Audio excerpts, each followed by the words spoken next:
Le plus gros problème quand on veut perdre son ventre, c'est le temps que ça prend. Ça prend une éternité. Et après des années à accompagner plus de 150 hommes débordés par le boulot à perdre leur ventre pour la première fois de leur vie, j'ai testé plusieurs méthodes pour accélérer la fonte de gras abdominale. Mais aucune n'est comparable à l'exercice numéro 1 pour perdre son ventre, celui dont l'industrie du fitness ne te parle quasiment jamais. Et dans cette vidéo, je vais te révéler quel est cet exercice incroyablement sous-coté mais extrêmement efficace pour brûler ton gras au niveau du ventre sans même avoir l'impression de faire du sport. Je vais aussi te montrer comment j'utilise pour faire fondre le ventre de tous mes clients plus vite que n'importe quelle autre méthode et pourquoi tu devrais absolument l'utiliser si tu veux arrêter de t'épuiser pour des résultats inexistants et commencer à enfin voir ton ventre fondre dans le miroir chaque matin. Mais avant de t'expliquer tout ça, il y a sûrement une question que tu dois te poser tous les jours. Et en vérité, je te comprends car moi au début, je me posais exactement la même question. Cette question, c'est pourquoi peu importe les efforts que tu fais, ton gras au niveau du ventre semble ne jamais bouger. Car toi qui regardes cette vidéo, je sais, tu dois manger propre, tu dois sûrement t'entraîner, faire un petit peu de sport,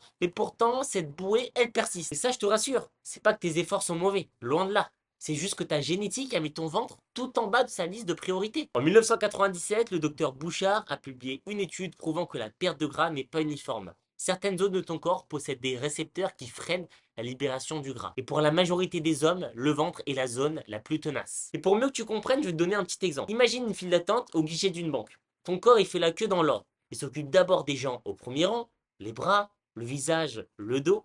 Et ton ventre, c'est le dernier de la file. Donc peu importe l'heure à laquelle tu arrives, il attend son tour. Tu ne peux pas lui faire sauter la queue. Tu peux juste faire avancer la file plus vite. Et ça, c'est exactement ce qui s'est passé pour Julien, 37 ans, commercial sédentaire. Il a d'abord perdu ses excédents de gras au niveau du visage, du torse, de dos et des cuisses avant même de perdre celui de son ventre. Et la vérité, c'est qu'à moins d'une chirurgie, tu ne peux pas cibler une perte de gras spécifique. Et si tu veux perdre ton ventre, tu dois d'abord créer un déficit assez long pour forcer ton corps à atteindre enfin le dernier de la file. Donc le secret, ce n'est pas de faire des séries d'abdos à la fin de chaque entraînement, de passer des heures à la salle ou de te priver, mais c'est de trouver un moyen de brûler plus d'énergie que tu n'en consommes sans jamais craquer mentalement. Et là, naturellement, dans ta tête, tu dois penser au cardio. Car dans ta tête, c'est le moyen le plus simple de brûler le plus de calories en peu de temps. En réalité, c'est vrai. Maintenant, regardons aussi pourquoi toutes tes tentatives de cardio pour éliminer ton ventre se retournent contre toi. On pense tous que transpirer 45 minutes sur un tapis, un rameur ou un vélo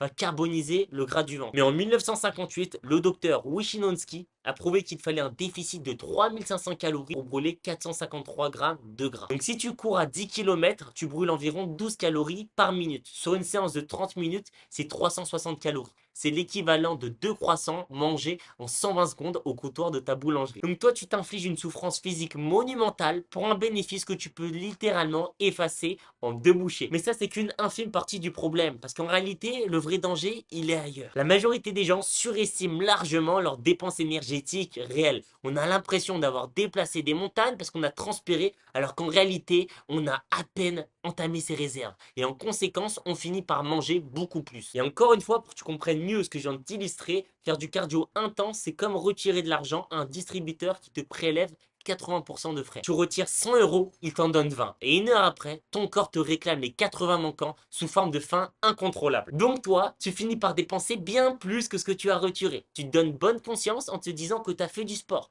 Mais tu passes au kebab sur le retour et tu consommes 600 calories alors que tu en as brûlé péniblement 300. Et ça, c'est le meilleur moyen de rester en surplus calorique tout en étant épuisé. Mais attention, comprends-moi bien, ce n'est pas parce que ces méthodes ne fonctionnent pas. Elles marchent. J'ai personnellement utilisé la course à pied pendant des mois pour perdre du gras.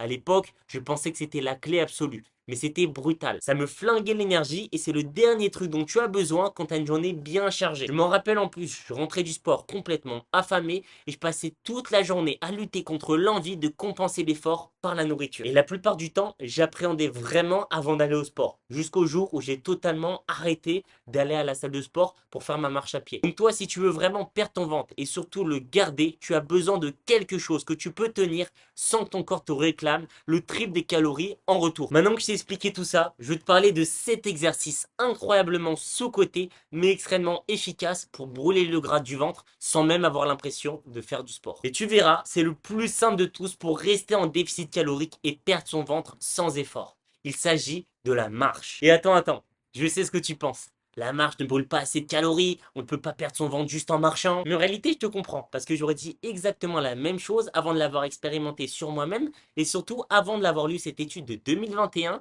qui analysait plus de 54 études différentes et conclut que les formes de cardio intenses ne fournissent aucun avantage supérieur en termes de perte de gras par rapport à la marche. Pourtant, toi, ce qui est dommage, c'est que tu vois probablement la marche comme une petite goutte d'eau dans un océan. Mais voilà ce que font toutes les gouttes d'eau. Elles creusent la roche, pas une fois, jour après jour, sans effort apparent. Et au bout d'un moment, la roche, elle cède. C'est donc un simple jeu de chiffres. Ton corps ne fait aucune différence entre les calories brûlées en sprintant et les calories brûlées en marchant. Ce qui compte, c'est juste la quantité totale que tu peux accumuler chaque semaine sans impacter ta récupération ni ton niveau de stress. Et la marche, c'est le seul cardio à zéro impact qui te permet de rester en déficit calorique indéfiniment. Et voici 3 raisons qui la rendent irrésistible pour faire fondre ton ventre. La première, et celle que j'aime beaucoup, c'est la simplicité extrême. Tu n'as pas besoin de te préparer. Tu n'as pas besoin de changer de tenue. Et tu n'as pas besoin de passer à la douche quand tu as terminé. La deuxième, c'est que c'est très facile à mesurer. N'importe quel montre connecté ou application sur ton téléphone, comptez pas. Et la troisième et la meilleure, c'est que c'est très facile à intégrer au quotidien. Tu peux prendre les escaliers ou de l'ascenseur, te garer les plus loin ou marcher pendant les réunions téléphoniques. Et la fourchette idéale que j'ai trouvée et qui est dite dans toutes ces études, c'est entre 8 et 10 000 pas par jour. Mais il y a aussi un danger qui vient avec et qui pourrait t'empêcher de voir des résultats, vouloir tout changer d'un coup. Parce que toutes les personnes qui ont compris l'importance de la marche pour réussir à perdre du gras font une grosse erreur.